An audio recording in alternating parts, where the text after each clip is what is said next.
अच्छा, बिस्मिल्लाहिर्रहमानिर्रहीम, अस्सलाम वालेकुम। अच्छा, इलेक्ट्रॉन की डिस्कवरी पढ़ ली, प्रोटॉन की पढ़ ली, न्यूट्रॉन की पढ़ ली। अच्छा, इलेक्ट्रॉन, प्रोटॉन, न्यूट्रॉन एटम के अंदर पाए जाते हैं। एटम खुद कैसा होता है उस वक्त तक हमें पता नहीं चला था। अभी तक हमें क्या पता चला कि एटम के अंदर क्या क्या होता है, इलेक्ट्रॉन, प्रोटॉन, न्यूट्रॉन होता है, लेकिन एटम खुद कैसा होता है ये हमें उस वक्त पता नहीं चला था। इसके बाद एक साइंटिस्ट हैं, इनका नाम पहले भी आपने सुना है, रदरफोर्ड। रदरफोर्ड ने एटम के बारे में बताया। इन्होंने एटम के बारे में एक मॉडल पेश किया। क्या पेश किया? मॉडल का मतलब वो होता है जो किसी चीज को जाहिर कर रहा होता है। तो इन्होंने एटम का मॉडल पेश किया हमारे पास। इसी वजह से इसको कहा जाता है रदरफोर्ड एटॉमिक मॉडल। रदरफोर्ड का पेश किया हुआ एटॉमिक मॉडल। अच्छा, इन्होंने एक्सपेरिमेंट किया था। एक्सपेरिमेंट क्या था वो मोस्ट इंपॉर्टेंट है, देखते हैं यहाँ पे। एक्सपेरिमेंट में इन्होंने तीन चीजें यूज की थी। यहाँ देखो, एक इन्होंने यूज की थी sheet of gold. What is gold? सोना। इन्होंने इस गोल्ड की शीट यूज की थी। वो कैसी शीट थी? पतली सी थी। ये जो वर्ड लिखे ना, थिन, थिन का मतलब क्या होता है? पतला। तो पहली चीज क्या यूज की थी? Thin sheet of gold. ये मैंने बनाई हुई शीट। इसके अलावा इन्होंने क्या यूज की थी? Alpha particle. अल्फा पार्टिकल को इन्होंने एक एलिमेंट से निकाला था। उस एलिमेंट को कहते हैं पोलोनियम। क्या कहते हैं? दूसरी चीज इन्होंने यूज की थी अल्फा पार्टिकल्स, और इनको कहां से निकाला था? पोलोनियम से निकाला था। जो पोलोनियम है ये एक एलिमेंट है, इसमें से रेज निकलती है, तो वो रेज ये अल्फा पार्टिकल्स होती हैं। तीसरी चीज इन्होंने यूज की थी जिंक सल्फाइड। Zn का मतलब होता है जिंक, S का मतलब होता है सल्फाइड। इसको उन्होंने यूज किया था एज अ स्क्रीन। यहाँ पीछे इसको स्क्रीन लगा दिया था इसका।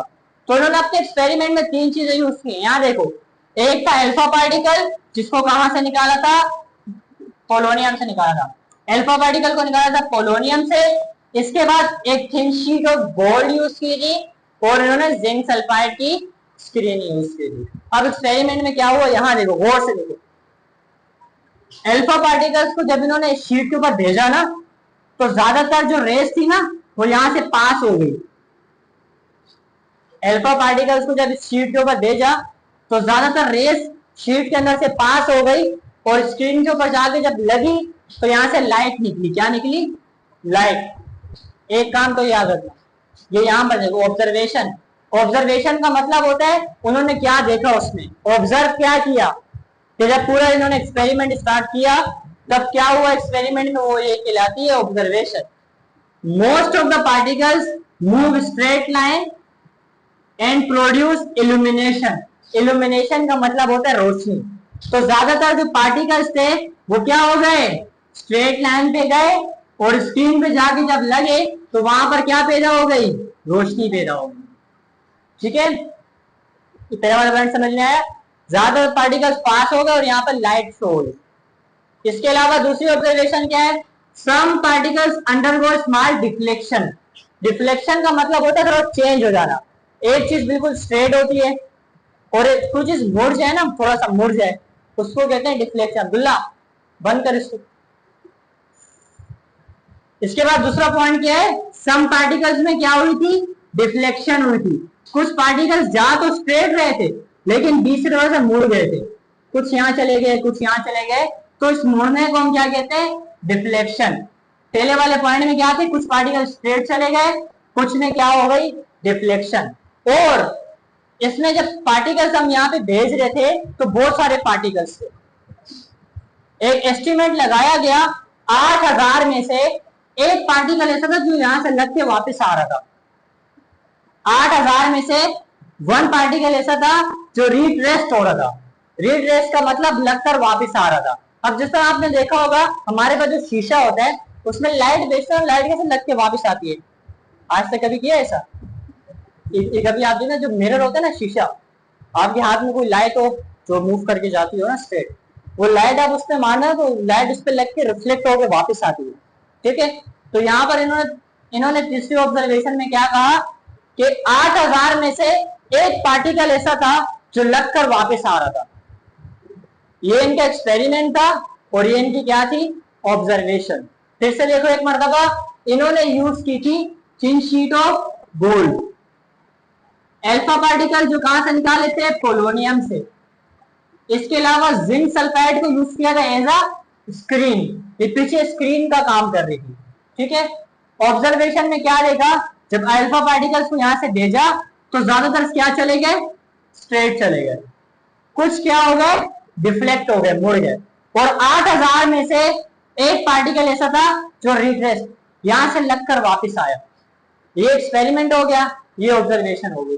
इसके बाद इन्होंने इसका लिखा था कंक्लूजन। इसका मतलब होता है रिजल्ट। क्या होता है? जो मैंने एक्सपेरिमेंट कर लिया, मैंने जो ऑब्जर्व कर लिया, अब उसको मैं रिजल्ट लिखूंगा कि पार्टिकल स्ट्रेट क्यों गए थे, पार्टिकल्स मुड़ के क्यों गए, पार्टिकल्स वापस क्यों आए थे। अब इसका रिजल्ट यहाँ पर देखो, जो कंक्लूजन है उसका पहला पॉइंट क्या कहता है? Atom contain nucleus. ये एटम का मॉडल पेश कर रहे हैं। इससे पहले हमें नहीं पता था एटम क्या होता है, तो अभी एटम के बारे में बता रहे हैं। क्या बता रहे हैं? Atom contain nucleus and extra nuclear part. इन्होंने कहा एटम जो भी है उसमें बीच में क्या होगा? न्यूक्लियस, और बाहर वाले को क्या कहेंगे? Extra nuclear part. तो पहला वाला पॉइंट समझ में आया। इन्होंने कहा एटम कैसा होता है? उसमें न्यूक्लियस होता है उसमें न्यूक्लियस होता है और एक्स्ट्रा न्यूक्लियर पार्ट होता है। अच्छा, most of the atomic volume जो है वो एम्प्टी है। एम्प्टी का मतलब होता है खाली। ज्यादातर एटम का वॉल्यूम हमारे पास क्या है? खाली। यहां देखो, गौर से देखो, जो जगह खाली है ना, जब हमने इसके ऊपर रेस भेजी थी एटम्स, तो रेस जो स्ट्रेट जा रही थी ना, स्ट्रेट, वो यहीं से जा रही थी। जो स्ट्रेट रेस आई है ना, वो कहां से गई है? एटम के इस वाले पार्ट से गई। तो जो रेस स्ट्रेट चली गई वो हमें क्या बता रही है कि एटम का ज्यादातर एरिया हमारे पास क्या है? एम्प्टी। एम्प्टी का मतलब क्या होता है? खाली। ये जो एक्सपेरिमेंट किया था यहाँ पे इसका रिजल्ट बता रहे हैं कि जो रेस स्ट्रेट गई थी, क्यों गई थी? क्योंकि ज्यादातर एटम हमारे पास क्या होता है? एम्प्टी होता है। इसके अलावा न्यूक्लियस पे कौन सा वाला चार्ज है? पॉजिटिव। अल्फा पार्टिकल्स जो हमारे पास है ना, इसके ऊपर भी पॉजिटिव चार्ज है। तो अगर कोई पॉजिटिव और पॉजिटिव दोनों को मैं आसपास भेजू ना, तो दोनों दूर भागते हैं। एक जैसे चार्जेस को आसपास करूं तो वो दूर भागते हैं। अगर एक पॉजिटिव और नेगेटिव को आसपास भेजू तो दूसरे के पास भागते हैं, अट्रैक्ट करते हैं, और ये उसको रिपेल करते हैं।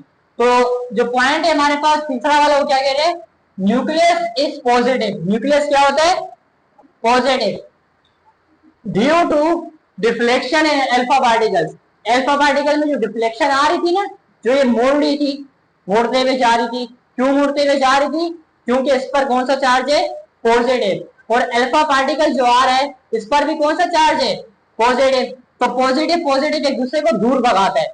तो यहां से जैसे इसके पास आती थी, ये इसको दूर भगा देता था। इसलिए यहाँ पे रेज आके क्या हो गई थी? डिफ्लेक्ट होती जा रही थी। यहाँ से भी रेज आती थी, लग के डिफ्लेक्ट हो जाती थी इसको। ठीक है, और यहां से तो स्ट्रेट जा रही थी। ये समझ में आ रहा है ना? जो स्ट्रेट गई वो यहां से गई, जो डिफ्लेक्ट हो गई वो इससे अटैच हो गई, मतलब हल्का सा लग के इसको गई। अच्छा, इसके अलावा इन्होंने क्या बताया? अच्छा, जो एक लाइन वापस आई थी ना, वो क्यों आई थी पता है? वो लाइन ना डायरेक्ट यहाँ पर आके लगी थी। अब लाइन भी पॉजिटिव, ये भी पॉजिटिव। अब इसको और कहीं तो नहीं भेज सकता, तो उसको वापस भेज रहा था। तो एक लाइन जो वापस लग के आ रही थी ना, 8000 में से एक लाइन जो वापस आ रही थी अल्फा पार्टिकल्स की, वो क्यों आ रही थी? क्योंकि वो बीच में आके लग रही थी। तो बीच में आके लगने की वजह से कहाँ आ रही थी? वो वापस आ रही थी। ठीक है, इसके अलावा इन्होंने पॉइंट नंबर 4 में क्या कहा? मास इन द न्यूक्लियस। न्यूक्लियस के अंदर एटम का मास होता है ज्यादातर। जैसे मैंने बताया था, प्रोटॉन और न्यूट्रॉन अंदर होते हैं, ये वाला एरिया थोड़ा खाली होता है। इन्होंने कहा मास कहां पर होता है?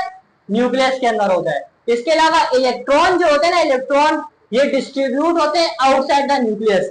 न्यूक्लियस के बाहर वाले एरिया में क्या होते हैं? इलेक्ट्रॉन होते हैं। और दूसरे पॉइंट में क्या कहा? इलेक्ट्रॉन रिवॉल्व हो रहे होते हैं। रिवॉल्व का मतलब होता है राउंड लगा रहे होते हैं। ये जो रास्ता बनाया है ना, यहाँ पे इलेक्ट्रॉन राउंड लगाते रहते हैं।